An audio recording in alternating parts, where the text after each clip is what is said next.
covering local news first for Carolina's family. This is 7 News at 6. When the recording ended, the train speed was 50 miles per hour, and it resulted in a head-to-head collision between the two trains. New breaking details this evening out of the Midlands, where we're learning more about what caused a train wreck that left 2 people dead. More than 100 others were hurt on Sunday. The Amtrak train Silver Star was going close to 60 miles per hour when it was mistakenly sent off a side spur and straight into a parked CSX train. That wreck happened in Casey in Lexington County. The train was about halfway through its journey from New York to Miami when it went off the rails. And tonight we are learning there is existing train technology that could have saved those lives. 7 News reporter Brianna Smith has been digging into positive train control. And she's going to have more on that in just a moment. But first, a report from our Georgia Godfrey with the latest on the investigation. An Amtrak passenger train crashed into a freight train early Sunday morning, killing 2 people. The train was heading to Miami from New York when it came to a portion of the train track that wasn't going in the right direction. 7 seconds before the end of the recording, the train horn was activated for 3 seconds. At that time, the speed was 56 miles per hour, and as we said yesterday, the allowable track speed was 59 miles per hour. 5 seconds before the end of the recording, the brake pipe pressure began decreasing, which is an indication that the brakes are being applied. The National Transportation Safety Board is now looking into why that switch was in the wrong place. 62 people were sent to the hospital. Dozens of others looked for comfort at a Red Cross shelter.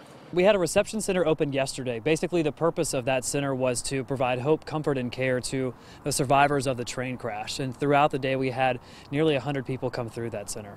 The Red Cross helped connect survivors with family members and process the tragedy. And even though this wasn't the normal call for the Red Cross, more than 60 volunteers wasted no time to jump into action. The Red Cross is there whether it is a home fire or a natural disaster like Hurricane Irma here in South Carolina or a train crash. We have all kinds of different training courses that allow staff members and volunteers to be prepared to step in and help. The National Transportation Safety Board says it will look into everything during this investigation, including employment records and company procedures for both trains. The chairman of NTSB says they have been able to recover the recorder from that Amtrak passenger train to help piece this investigation together. That was our Georgia Godfrey reporting tonight from Lexington County. This is the 3rd deadly Amtrak train crash in just 7 weeks. And as the investigation turns to what happened near Columbia, safety consultants look at what could have possibly prevented the crash. Brianna Smith is in the studio tonight, and she has that story. Brianna. Yeah, Tom, just as George Reed was talking about that switch, they interviewed a lot of CSX employees today to find out what exactly happened, including that switch. And we also found out that a signal was working to be upgraded for something that could have prevented this crash all along.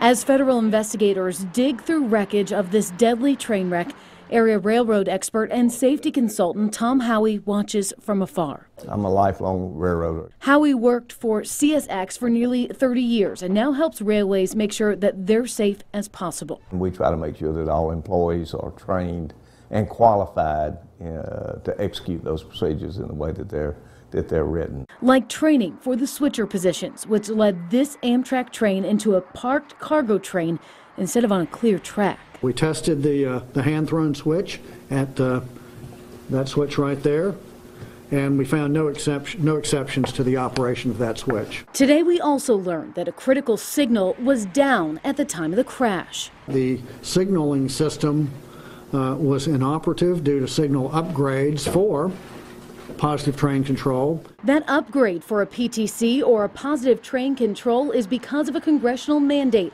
which requires the remote braking system to be placed on all passenger rail by the end of this year, a deadline extension from 3 years ago. An operational PTC system is designed to prevent this type of accident.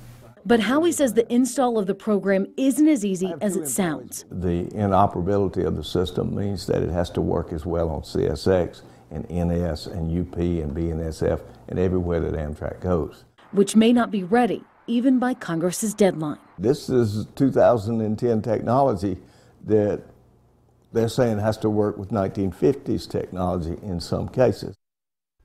So whether they meet that deadline this year is going to be yet to be seen, but obviously they're in the process of upgrading it. Well, our minds have to go back, Brianna, to the terrible train tragedy in Graniteville some years ago. 2005. Chlorine gas, Yes. and of course casualties in that as well. One positive in all of this, even though 2 people died, and that was a terrible tragedy, more than 100 survived. Yeah. Something must have worked in that regard, too. You know, and it's interesting, Tom, because those 2 crashes are more connected than people realize. Because of the Graniteville crash in 2005, it led to some new mandates by Congress in 2008, which required better passenger cars, which absolutely protected these 100-plus people that were in this crash, leading to more lives saved. Because think about it, what a catastrophic event, and for hundreds of people to survive, it's just incredible. And so out of Graniteville, we saw such increases to save these lives. Oh, thank goodness for that. Brianna, thank you.